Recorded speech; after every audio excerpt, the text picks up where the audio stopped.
Bismillahirrahmanirrahim. Allahumma salli ala sayyidina Muhammad wa ala sayyidina Muhammad. Assalamualaikum warahmatullahi wabarakatuh. Waalaikumsalam warahmatullahi wabarakatuh. Aduh, Masya Allah ya, semangat banget nih Umi semuanya ya. Kembali lagi bersama saya Ali Zainal di Cahaya Hati Indonesia. Gimana kabarnya di rumah semuanya? Mudah-mudahan dalam keadaan sehat walafiat ya. Dan Ali ingin sapa dulu sama yang ada di studio nih. Assalamualaikum Umi. Waalaikumsalam warahmatullahi wabarakatuh. Seneng banget dah. Sehat semuanya ya. Alhamdulillah. Dari majelis taklim mana ini?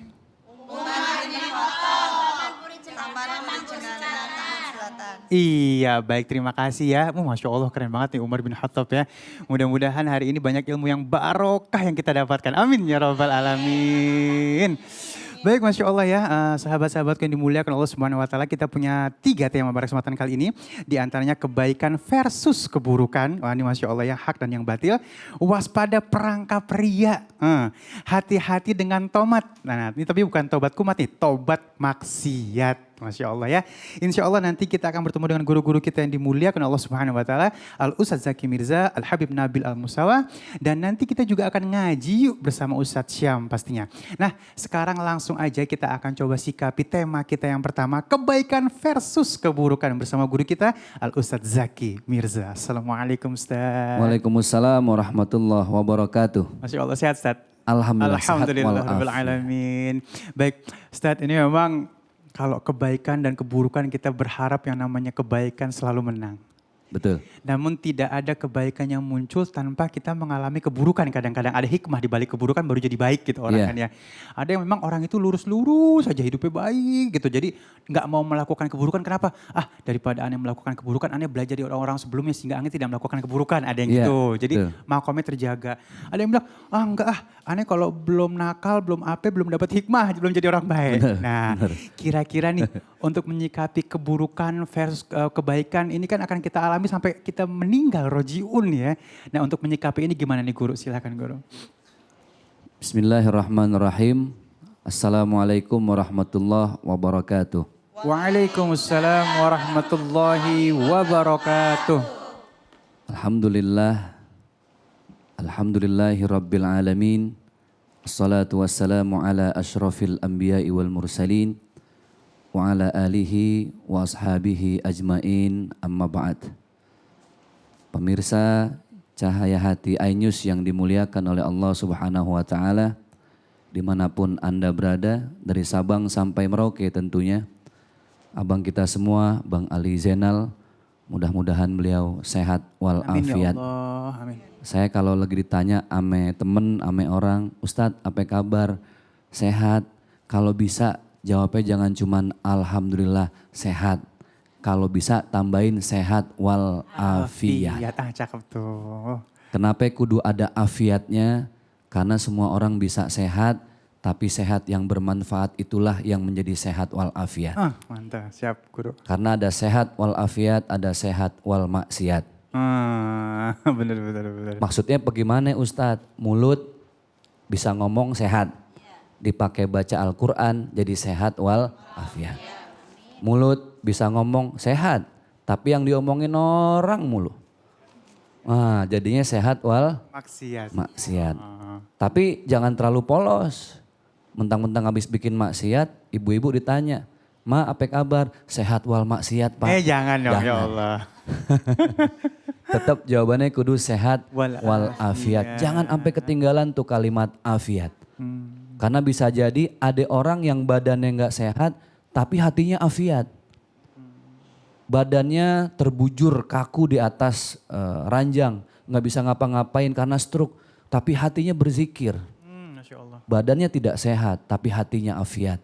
Makanya pelajaran buat kita semua, ketika tadi Bang Ali tanya, apa kabar Ustadz? Sehat walafiat. Karena sebenarnya kita lagi ngedoain diri sendiri sama orang yang nanya kita supaya terus sehat walafiat. Amin. Amin Ya Rabbal Alamin. Ibu-ibu yang subhanallah, kalau kata orang Mesir nih, munawwarah, terang mukanya. Karena saya yakin ibu ini ahli sorga semua. Amin ya Allah. Bagaimana nggak terang kena lampu. Ya. Dan Ketika setiap bayi dilahirkan dari rahim ibunya, semua pasti dalam keadaan satu menangis. Kedua nggak bawa apa-apa. Ini yang jarang kita sadar, jarang kita inget-inget. Pertama, kenapa setiap bayi nangis ketika dilahirkan?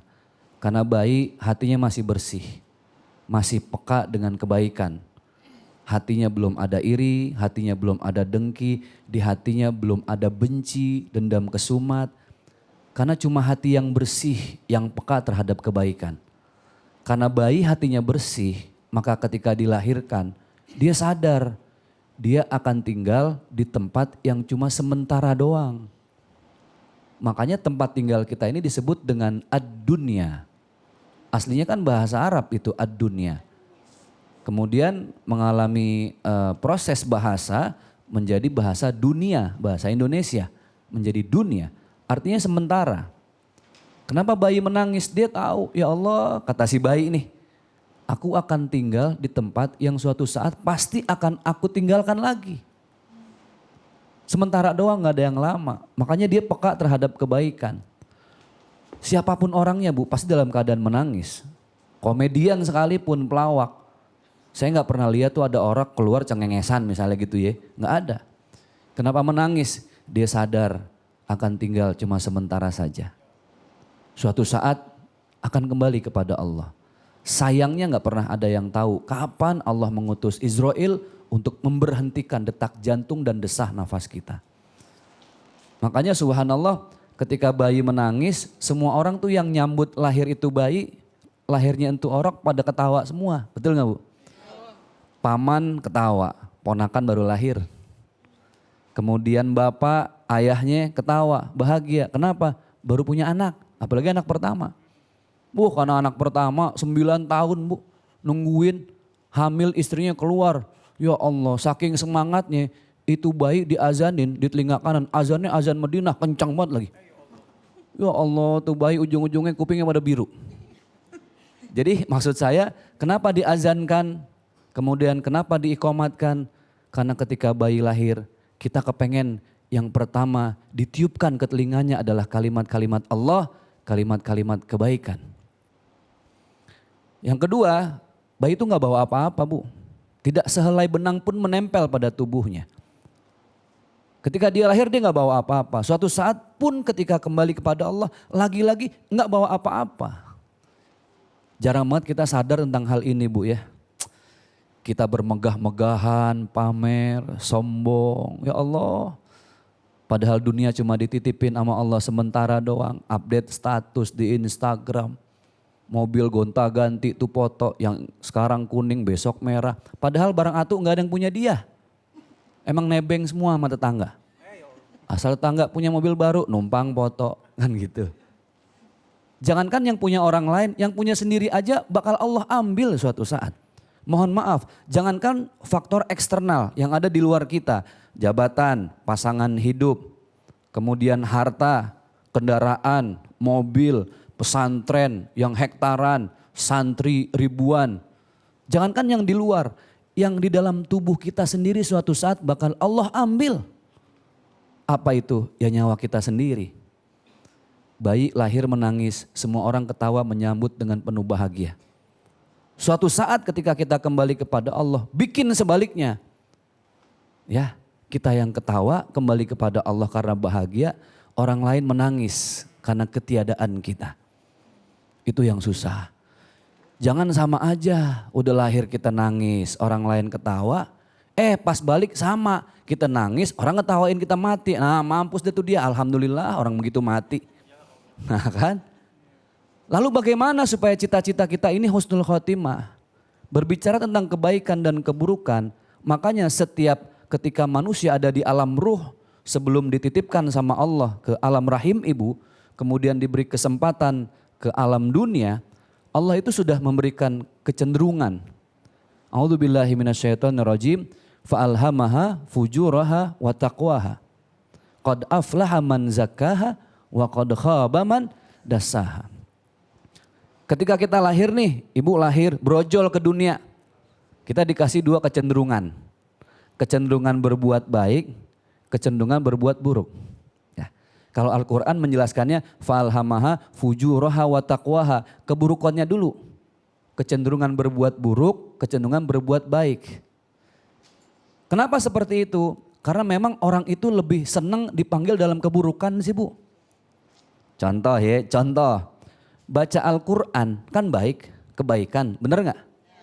5 menit kita baca Al-Quran, tuh mata udah meremelek. Ya Allah berat banget nih huruf pada kabur nih. Tapi nonton drama Korea, la ilaha illallah, 24 jam tuh kacang 5 bungkus habis. Iya enggak? Kuota sampai pada habis. Ibu nonton handphone, dari mulai telentang, tengkurap, nungging, sampai segala macam. Saya tanya, 5 jam nonton drama Korea berasa kagak? Oh, emang pengalaman mau dikata apa? Tapi baca Quran Bu, jangan katanya ngomongin sejam. 5 menit aja Bu, bagaimana rasanya? Oh, pegel. Ya Allah, yang dilihat huruf Quran, yang nongol tagihan panci, kan ribet. Itulah kalau berbuat baik itu berat ya. Makanya sama Allah didahulukan kalimat fa'alhamaha fujuroha. Karena fujuroha itu enak Bu. Ngomongin orang enak gak? Enak. Tapi ngomongin kebaikan orang berat banget kayaknya. Kecuali ada uangnya.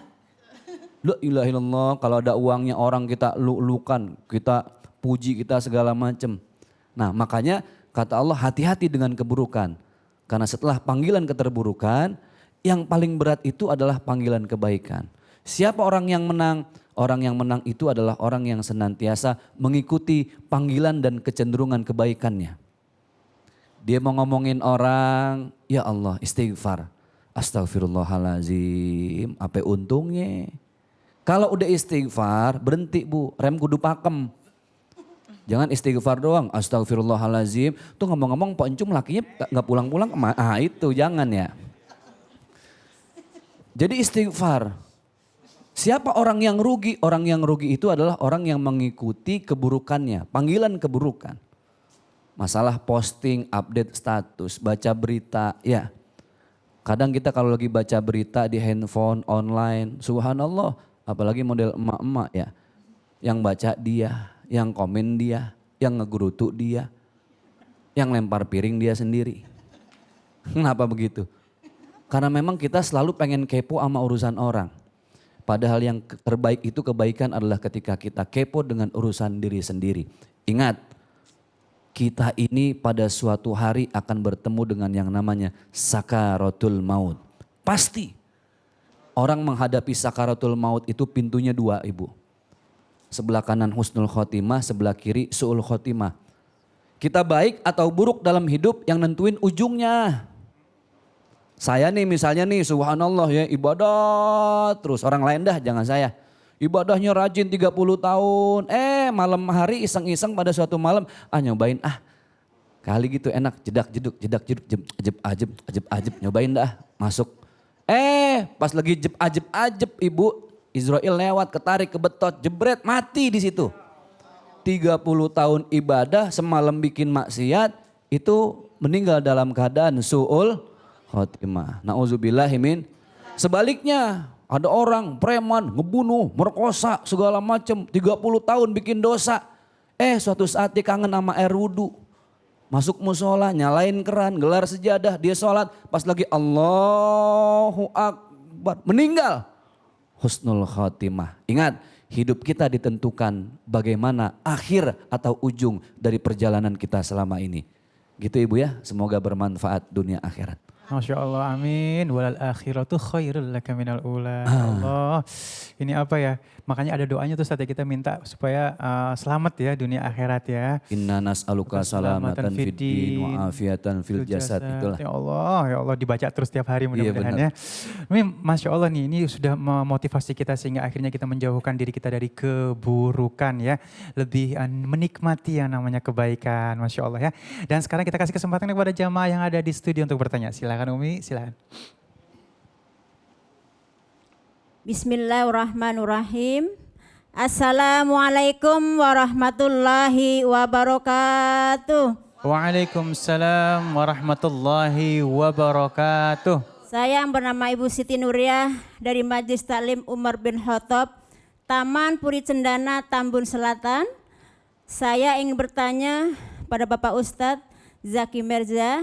Yang ingin saya tanyakan adalah, kenapa masih ada orang lain yang meniru dari perlakuannya, penampilannya, bukan dari perlakuannya. Karena masih banyak ya orang seperti itu Pak Ustadz ya. Mohon pencerahannya. Assalamualaikum warahmatullahi wabarakatuh. Waalaikumsalam warahmatullahi wabarakatuh. Jadi mungkin maksudnya orang lebih senang lihat penampilannya. Kalau penampilannya baik, padahal belum tentu baik gitu ya. Jadi apa sih bahasa Inggrisnya, judge book from the cover gitu kali. Don't coba itu dah. Nah ini gimana nih Ustadz, kenapa di akhir zaman orang gampang ketipu dengan itu, silakan. Baik, apalagi zaman milenial sekarang Ibu ya. Kita sering banget nilai orang itu dari luarnya. Padahal ada yang bilang begini, laisal jamal bi athwabin tuzayyinuna walakinnal jamal jamalul ilmi wal adab. Yang namanya ganteng, cantik, kasep, gelis, keren itu bukan dari bi aswabin tuzayyinuna, bukan dari pakaian yang menghiasi tubuh. Walakinnal jamal jamalul ilmi wal adab. Tapi hakikat kebaikan itu adalah ada dua hal, dua faktor, ilmu dan adab. Orang yang berilmu insya Allah dia akan beradab. Orang yang beradab insya Allah juga berilmu. Jadi Ibu kalau kepengen keluar inner beauty-nya, paham gak nih inner beauty Bu? Kecakapan dari dalam, cakap dari dalam. Iya, manggut-manggut doang, arti kagak ya? Iya, iya. Kecantikan di dalam, inner beauty. Ada orang mukanya cantik tapi cepet bosenin. Nah, Kenapa? Mulutnya cemberut mulu. Ada yang begitu. iya, iya. Kalau ibu-ibu di sini kan mukanya biasa lah ya. maksudnya bukan biasa gimana-gimana. Iya, iya. Wajah-wajah orang Indonesia banget gitu. Allah Tapi karena senyum gitu ya. Iya. Ya Allah, ya iya Pak Ustadz orang ada kamera gitu. Iya. Jadi kelihatannya enak. Nah makanya sama lah saya sering banget nanya, ibu pilih mana, punya suami ganteng marah-marah terus apa punya suami jelek tapi senyum terus. Nah lo pilih mana Bu? Oh, suami jelek dan senyum terus gitu. Jelek senyum terus, udah jelek gila lagi. Ya Allah, jangan gitu dong. Lah ya senyum terus. Nah makanya begini, jangan sampai kita lihat orang dari casingnya doang. Bisa jadi kebaikan dan kemuliaan seseorang itu adanya di dalam si tukang parkir. Kebaikan dan kemuliaan seseorang bisa jadi bukan pada tetangga kita yang mewah hartanya, tapi pada orang pembantu asisten rumah tangga yang kerja di rumah kita. Bisa jadi dia lebih mulia daripada kita sendiri. Ibu sekali lagi mari sama-sama jangan lihat orang dari penampilan, kita lihat dari ilmu dan adabnya. Mudah-mudahan Masya bermanfaat. Allah, luar biasa. Baik, terima kasih guruku. Dan sesaat lagi kita akan membahas sebuah tema nih, Masya Allah ya, waspada perangkap ria ya. Artinya ria ini ada perangkap di dalamnya yang kadang-kadang kita nggak sadar akhirnya kita berbuat ria ya. Nanti bersama guru kita Al-Habib Nabil Al-Musawa. Jangan kemana-mana, tetap bersama kami di Cahaya Hati Indonesia.